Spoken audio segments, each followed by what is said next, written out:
Ayun guys, bibili tayo pang ulam. Inutusan kasi ako ng aking ina. Ganon. Pagkakabili natin ng manok, uwi namin tayo. Syempre, bibili tayo ng manok. Let's go. Yan guys, pupunta tayo ng tindahan. Yun, papogi. So ayun guys, let's go. Papogi yan. Joke lang. Yan, papasok na tayo guys. Papasok na.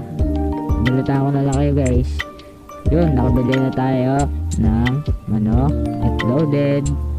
Yan. Pauwi na tayo niyan guys. Pauwi na. Oh, pakitang gilos po. Ay. Daming tao dyan guys. Yan na. Pauwi na tayo niyan. Liliko na lang. Oh, yan. Malapit na tayo.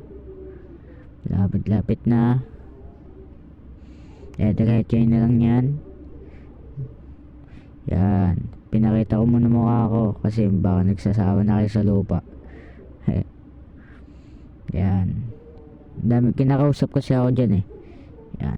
Yan. Pauwi na tayo yan. Yan bahay na yan oh. Yan. So yan guys, dito na lang.